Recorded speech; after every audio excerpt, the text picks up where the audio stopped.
The HR director slid the blank credit report across the glass table like it was contaminated evidence, and Daniel Ortega knew his interview was over before it began. In 60 seconds, he'd be escorted out of the most important job opportunity of his life. Not because he'd done anything wrong, but because according to the system, he didn't exist at all. Mr. Ortega, Silas Vane said, his voice dripping with professional condescension as he adjusted his designer glasses, I'm going to be frank with you. This is unprecedented. He tapped the blank page with one manicured finger. No credit cards, no car loans, no mortgage history, no student debt. In 15 years of screening candidates, I've never seen a report this empty. It's not just unusual, it's suspicious. Daniel felt a familiar heat creeping up his neck, the same feeling he got every time someone looked at his choices, like they were character flaws. Through the glass wall behind Silas, he could see his 9-year-old daughter, Sophia, sitting in the lobby, her backpack at her feet, doing homework and trusting that her dad would come through. He always came through, just not in the ways the world expected. With respect, Mr. Vane, Daniel began, keeping his voice steady. I pay cash. I save before I spend. I've never needed credit because I've never spent money I didn't have. Silas exchanged a glance with the other board members. 3 executives in suits that cost more than Daniel's monthly rent, their phones face up on the table like security blankets. At the head of the table sat Becky Smith, CEO of TechFlow Solutions, a woman whose reputation for innovation had drawn Daniel to apply in the first place. She was watching him with an expression he couldn't quite read. Mr. Ortega, Silas continued, his smile tight, I'm sure you understand that in today's world, having no digital financial footprint raises red flags. How do we know you're not hiding something? Bad credit we can work with. No credit. He shook his head. That suggests someone deliberately staying off the grid. That suggests someone with something to hide. Or someone with nothing to hide, Daniel countered. I'm a former wilderness survival instructor. I spent 7 years living off-grid, teaching people self-reliance. When my wife passed away and I became a single father, I moved back to civilization for Sophia's sake. But I kept my principles. I don't believe in owing anyone anything. Principles don't pay bills, Mr. Ortega, Silas said, closing the folder with theatrical finality.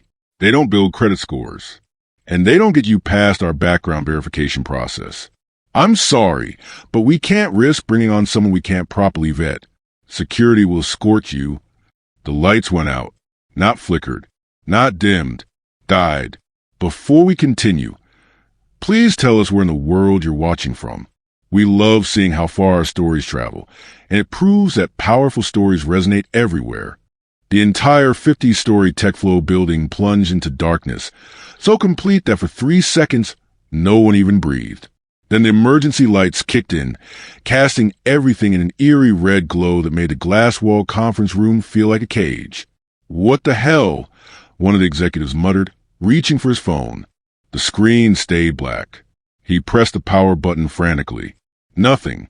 Outside the windows, Daniel could see something that turned the survival instincts into high alert. The entire city had gone dark. Every building, every streetlight, every digital billboard, all of it dead. Even the cars on the street below had stopped moving, their drivers climbing out to stare at engines that wouldn't turn over. Everyone stay calm, Becky said, her CEO voice cutting to the rising panic. She reached for her own phone. Also dead. It's probably just a power surge. The backup generators should kick in any moment. They waited. The generators didn't kick in. This isn't a power surge, Daniel said quietly. Everyone turned to look at him, and he realized they'd forgotten he was there. Look at the street. The cars are dead too. This is an EMP or a coordinated cyber attack. Everything electronic just got fried. That's ridiculous, Silas snapped, but his voice wavered.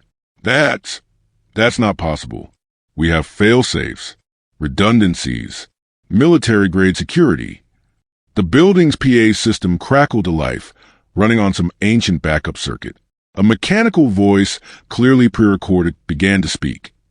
Emergency protocol activated. All electronic access systems have been compromised. Building lockdown in effect. Do not attempt to use elevators. Do not attempt to exit through electronic doors. Await further instructions. Then even that voice died. Silas stood up so fast his chair rolled backward. He strode to the conference room door and pulled the handle. It didn't budge. The electronic lock was frozen in the closed position. "No!" he whispered, pulling harder. "No, no, no. We're on the 47th floor."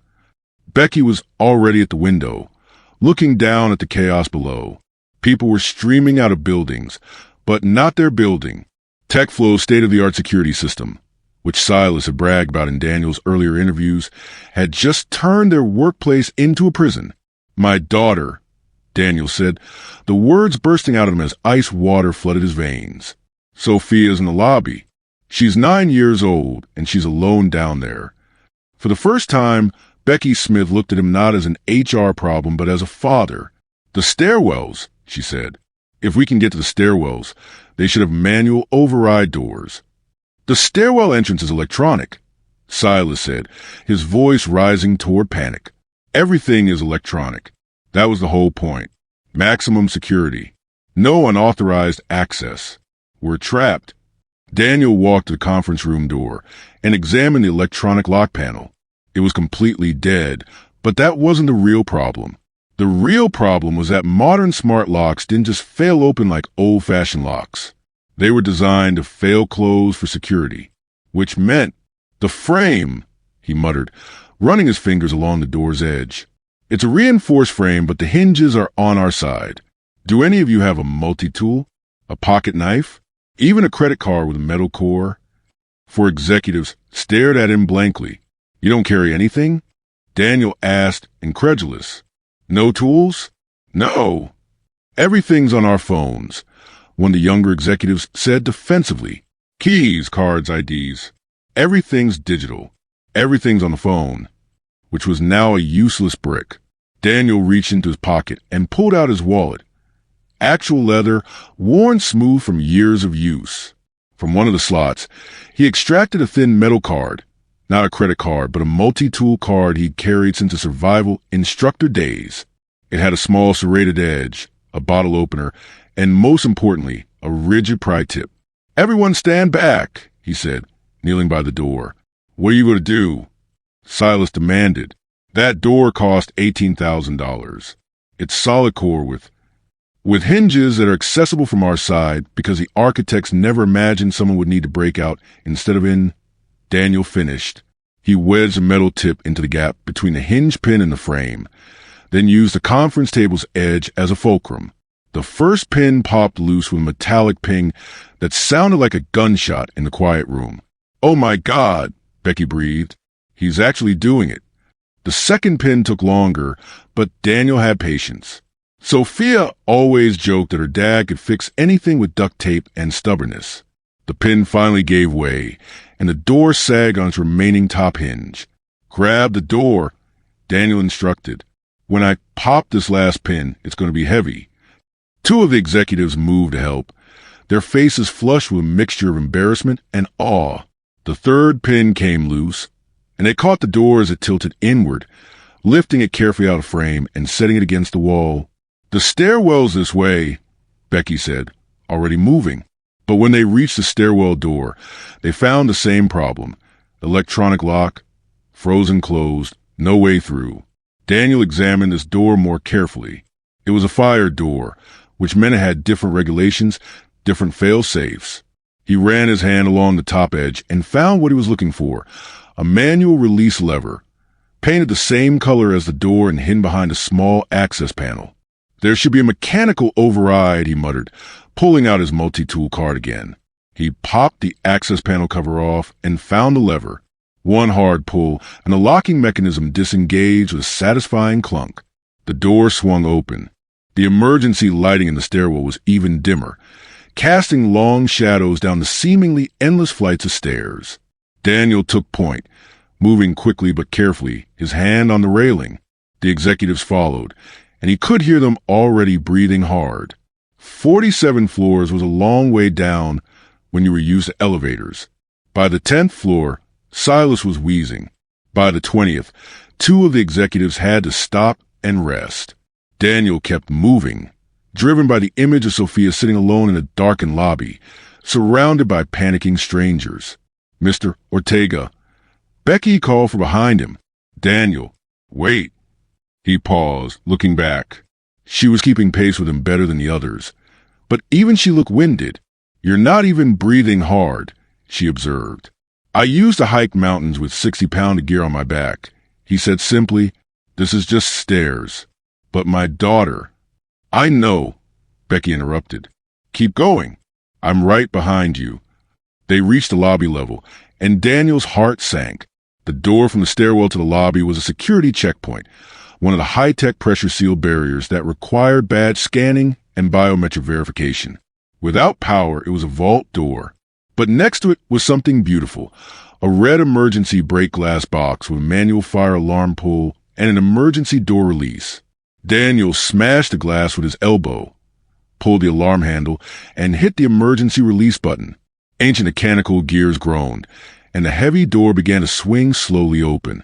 The lobby was chaos. 200 people milled around in the dim emergency lighting, their faces illuminated by useless phone screens they kept checking obsessively, as if the devices might resurrect themselves through sheer willpower. Security guards were trying to maintain order, but they looked as panicked as everyone else. "Sophia," Daniel shouted, his voice cutting to the din. "Sophia." A small figure detached from the crowd near the visitor seating area. "Daddy." She crashed into him, and Daniel wrapped his arms around his daughter, relief flooding through him so intensely it made his knees weak. "I'm here, baby. I'm here. Are you okay?" "I'm scared," Sophia admitted, her voice muffled against his chest. "Everything just stopped, even my reading light. Is it like that time at the cabin when the solar panel broke?" "Something like that," Daniel said, stroking her hair. "But bigger, much bigger." "Mr. Ortega." Daniel looked up to find Becky Smith standing there, flanked by her exhausted executives. Silas was bent over, hands on his knees, looking like he might throw up. But Becky was staring at Daniel with an expression that had completely transformed from the beginning of the interview. "The front doors," she said. "They're sealed too. Electronic locks. All of them. We got 200 people trapped in this lobby, and if this is what I think it is—" "A coordinated attack," Daniel confirmed, "probably hit the entire power grid, maybe multiple cities. If it's sophisticated enough, the backup systems won't help because they'll have targeted those too. We could be looking at days without power." "Days?" one of the executives gasped. "But I have a meeting tomorrow. I have reservations tonight at—" "Nobody has anything anymore," Daniel said flatly. "Not until the power comes back. No credit cards work. No ATMs. No phone payments. No Uber. No food delivery. If you don't have cash in your pocket right now, you can't buy anything." The lobby went quieter as his words sank in. One by one, the well-dressed professionals began checking their wallets. Most pulled out a single credit card or a digital wallet on their dead phone. A few had emergency $20 bills. One executive pulled out his wallet and stared at it in genuine confusion, as if he'd forgotten what cash looked like. "I have $3, someone whispered. "I don't carry cash," another said. "I haven't carried cash in 5 years." Becky closed her eyes briefly. When she opened them, she looked at Daniel. "How much cash do you have?" Daniel reached into his wallet and did a quick count. $340. The entire lobby seemed to exhale. $300. It was nothing in the world of tech executives and venture capital. It was a rounding error on Silas Vane's monthly car payment. But right now, in this moment, it might as well have been $3 million. "You carry $300? Silas asked, his voice somewhere between shock and accusation. "Why would anyone carry that much cash?" "Because I learned a long time ago that systems fail," Daniel said simply. "But cash doesn't. Food doesn't. Skills don't." A security guard approached Becky. "Ma'am, we've got a bigger problem. The front doors are sealed, but the emergency exits aren't just locked, they're security sealed. If we break through them, it'll trigger a magnetic lock on internal doors that could trap people in different sections of the building. The system was designed so that if there's a breach in one area, It isolates that section. So we can't break out without potentially trapping others, Becky said grimly. Brilliant. Our state-of-the-art security system has turned our building into a high-tech coffin. Daniel studied the layout of the lobby. He'd done a thorough walkthrough during his earlier interviews. Old habit from his survival training. Always know your exits. Always have a backup plan. Always understand the terrain. The loading dock, he said. It's in the basement level.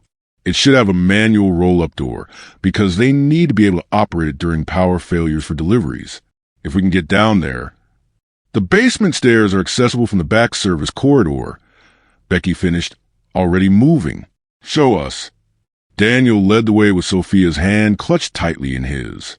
The service corridor was meant for maintenance staff, and its doors were older, simpler. They opened with a simple push, no electronics involved. The stairs down to the basement were dark, but Daniel pulled a small flashlight from his keychain, the kind of practical backup tool that the executives had mocked earlier in the interview. The loading dock door was exactly where he remembered it. A heavy industrial roll-up door with a manual chain lift mechanism. It took Daniel and 3 security guards working together to haul it up, the chains rattling and groaning, but slowly, painfully, the door rose and fresh air flooded in. Beyond the loading dock, the city street was a scene from an apocalypse movie. Cars sat abandoned. People wandered aimlessly. Shop alarms that ran on battery backup were screaming uselessly into the air. And it was getting dark. The sun was setting, and when night fell, this entire metropolitan area would be plunged into complete darkness. Everyone, listen up, Becky shouted, her CEO voice cutting through the chaos. The crowd of employees gathered around her. We're going to evacuate in an orderly fashion. The power is out across the entire city. It's not safe to stay in the building overnight without climate control or working facilities. We need to get people home. How? Someone called out. The subways are down. Uber doesn't work. My car's smart key is dead. Daniel spoke before Becky could answer. Anyone with a pre-2005 car with physical key, speak up. 3 hands went up. Good. Those cars should still work. They don't have the computerized systems that got fried. You'll be able to drive. But the traffic lights are out, someone protested. So you drive carefully and treat every intersection as a 4-way stop, Daniel said patiently, like people did for decades before smart traffic systems. Another security guard approached Becky. Ma'am, we got another problem. The cafe on the 2nd floor has food, but the registers don't work, and people are starting to, they're starting to help themselves. That's called looting, Silas said sharply. That's called survival, Daniel corrected. People are scared and hungry. If we don't address it, it'll get worse. He turned to Becky. You need to authorize the cafe manager to distribute the perishable food for free. It's going to spoil anyway without refrigeration. But you need to make it official, make it organized, or it will turn into a mob scene. Becky didn't hesitate. Make it happen. Food and water, distributed fairly. Anyone caught hoarding or fighting gets cut off. She paused and added, and Mr. Ortega coordinates the distribution. Me? Daniel blinked. I don't even work here. 2 hours ago, I was being rejected for employment. 2 hours ago, I was being an idiot, Becky said bluntly. She turned to face her assembled employees. Everyone, this is Daniel Ortega. For the duration of this crisis, he's in charge of our emergency operations. You follow his lead. Understood. Murmurs of agreement rippled through the crowd. Silas looked like he'd swallowed a lemon, but even he nodded grudgingly. Listen, if you're still here, it means you're invested. You want to see what happens next. But here's the reality. Most people watch stories like this and scroll away without subscribing. They enjoy it, then vanish. If this story actually matters to you, if you genuinely care about how it ends, hit that subscribe button. It only takes a second. Otherwise, you'll probably forget this channel exists and miss all the other incredible stories I share. The next 2 hours were a blur of organized chaos. Daniel coordinated teams to distribute food and water from the cafe. He taught people how to properly ration supplies, how to share resources, how to help each other. The executives who'd been too important to carry pocket knives were suddenly learning how to open doors manually, how to make emergency lighting last longer, how to treat every intersection as a negotiation. Sophia stayed by his side the whole time, handing out water bottles with the seriousness of a soldier on a mission. She'd seen her father in crisis mode before, and she knew the routine. Stay calm, stay useful, stay together. As darkness fell, Daniel gathered a small group of people who lived within walking distance. Buddy system. He instructed, no one walks alone. Stay in groups of at least 3. Watch out for each other. If you see someone who needs help, provide it. If you see someone causing trouble, avoid them. Don't be a hero, be smart. One by one, groups departed into the darkening city. Those who lived farther away were directed to a nearby hotel that had a generator for emergency lighting and was offering shelter. Daniel used some of his cash to secure rooms for those who had none, turning his $300 into a community resource. By 9 p.m., only a core group remained in the tech floor lobby: Becky, Silas, 2 security guards, and a handful of employees who'd volunteered to stay and help. And Daniel and Sophia, they sat in a circle on the lobby floor, sharing granola bars and bottled water by the light of emergency candles from the building's first aid stations. It was surreal. Tech executives worth millions sitting on the floor, eating simple food, with no devices to distract them. I owe you an apology, Silas said suddenly. Everyone looked at him. He was staring at Daniel, his face haggard in the candlelight. I judged you. I looked at your lack of credit history, and I saw a red flag. I saw risk. I saw someone who didn't fit the profile. He laughed, but it was bitter, and I missed the whole point, which was, Daniel asked quietly, that the profile was wrong. Our system was built on the assumption that debt equals reliability, that digital dependence equals sophistication, that the more connected you are to the grid, the more valuable you are. Silas gestured around the darkened lobby. But when the grid fails, all that value disappears. You know what I realized today? I don't know how to do anything real. I can't fix a door. I can't read a map. I can't survive without my phone. I'm not sophisticated. I'm helpless. You're not helpless, Daniel said. You just got dependent on tools that failed. It happens. The trick is learning from it. Becky had been quiet, watching the exchange. Now she spoke. Daniel, can I ask you something? Why did you apply for this job? You clearly don't need us. You're more capable than anyone in this building. Daniel looked down at Sophia, who'd fallen asleep with her head on his lap. Because I need stability for her. The wilderness lifestyle was great for me, but it's not fair to a 9-year-old girl. She needs friends, school, activities. She needs a normal life, and that requires money, regular money, the kind that comes from a normal job with a normal company. Nothing about you is normal, Becky said, and it was an insult. And I was wrong to try to make you fit our normal. I was wrong to let our screening process reject you. She paused. Would you still consider working for us? Not in logistics. In leadership, head of operational resilience, building redundancy into our systems, teaching our people to be prepared for when technology fails. Daniel studied her face in the candlelight. That's a made-up title. It's a necessary title, Becky corrected. Today, prove that. We build our entire company, our entire world, on systems that can fail catastrophically. We need someone who understands that. Someone who knows how to prepare, adapt, and lead when everything goes wrong. And someone who carries cash, Silas added with a weak smile. Daniel looked around the circle. These people had rejected him, judged him, dismissed him, but they'd also learned. They'd adapted. They'd survived. And maybe that was worth something. I'll think about it, he said finally, but I have conditions. Name them, Becky said immediately. No more credit checks for non-financial positions. If someone can do the job, their personal financial choices are their business. And we build real redundancy into the systems, manual overrides, physical backups, emergency protocols that don't require electricity. Done, Becky agreed. What else? Flexible hours. I need to be there for Sophia. Soccer games, school plays, parent-teacher conferences. She comes first. Non-negotiable, Becky said firmly, family always comes first. I should have built that into our culture from beginning. They shook hands, a physical gesture that felt more binding than any digital contract. The power stayed off for 3 days. In that time, Daniel helped TechFlow organize emergency operations, coordinated resource distribution, and taught impromptu workshops on manual override systems and mechanical backups.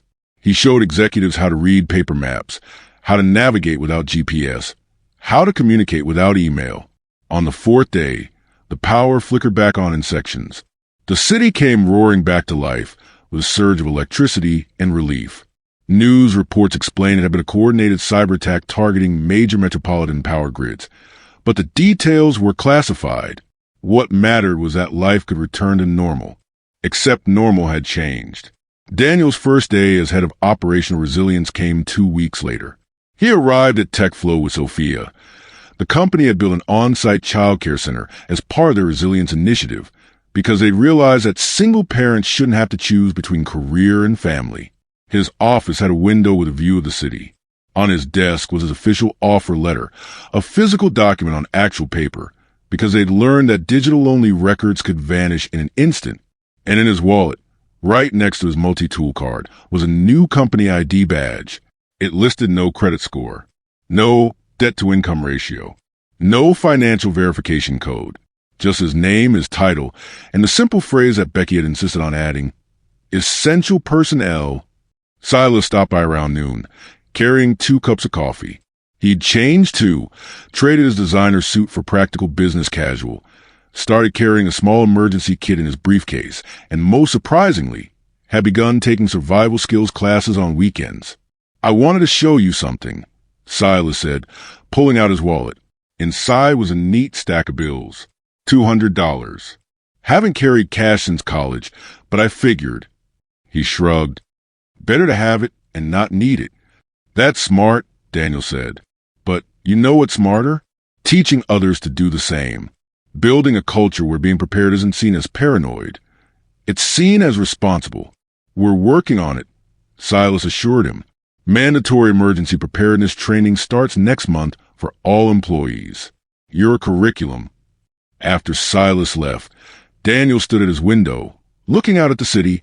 The lights were on, the cars were moving, the digital billboards were advertising products people didn't need. Everything looked normal. But beneath the surface, something had shifted. People were carrying cash again. Hardware stores reported a surge in manual tool sales. Community emergency response teams were forming. And companies across the city were hiring resilience consultants. People who understood that the best technology was useless if it was your only option.